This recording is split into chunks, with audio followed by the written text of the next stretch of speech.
Carolyn, throughout today's event, we've heard from our speakers about all the different types of schemes and scams that are out there these days, and it is really frightening in many respects. I'm curious, in your operation, what's the most common type of fraud scheme that you encounter?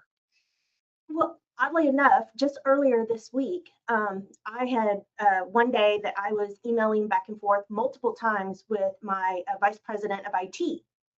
And it was very odd. In the afternoon, I got an email from him. It just didn't look right. I mean, I'd been emailing with him all day, and this one came through, and I was like, his email is under his name, Mike. And this came saying Michael.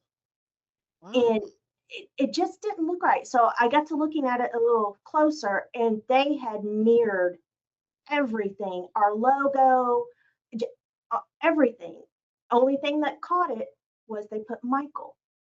So I sent it to IT, this like, hey, I think this is a scam or something. And they flagged it immediately and then blocked whatever they do on their side. But they are these scammers are getting so sophisticated with what they can do. And you know, how did they even get that information? Where are did they get into our system? Did they get one of our emails somehow? How did they know, to grab our logo? And it's just scary of what they can do.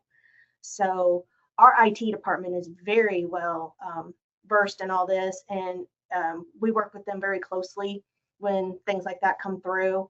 Um, so anytime we get anything, we just shoot it to them and go, "Hey, is this legit?" that's yeah, and I mean that's really half the battle in AP, right? We're people pleasers. We're rule followers. We want to Amen. we want to get things done, but we need to be empowered to say, hold on a second here, or no in some cases. And Jill, you painted the picture, I think, spot on when you were talking about all the technologies that are available these days. It's got to be harder to detect the types of scams as Carolyn's example illustrated.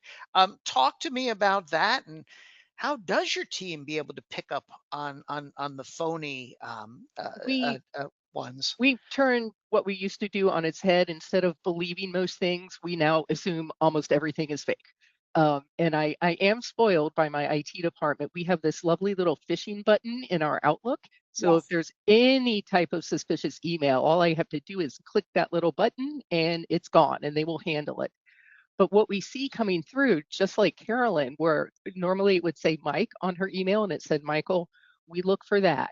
We look for um, wording and uh, uh, phraseation that's different outside the United States. For example, there's some words in Europe where they put like an E at the end, or Mhm. they phrase differently in another country. So we look for items like that. We look for missing or added characters in the email address.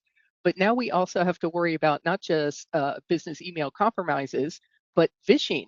So you may not have heard of phishing, but now AI can mirror somebody's voice. So if your phone rings and you think you're talking to your bank, you may not be. So I will throw out the example of Randy Travis. So he had a stroke in 2013 and can't speak very well. Well, in 2024, I think it was, AI took snippets of his voice from over the years and created a brand new song. And you cannot tell the difference between that song and his actual voice. So now we have to worry about that too. And don't forget about social engineering. These fraudsters will get into your systems and your email and to your people any way that they can. Yeah, in many cases, we put that information right out there, right? They can go Mhm. on our LinkedIn profiles to see who we're connected to and who we're doing business with. Well, yeah, Yeah, and go now ahead, Carolyn. with AI, just last week at the IOFM conference, they were talking about, how you were talking about, there could be misspellings or different languages and whatnot. With AI now, they can even fix that where it just looks You just know. completely okay.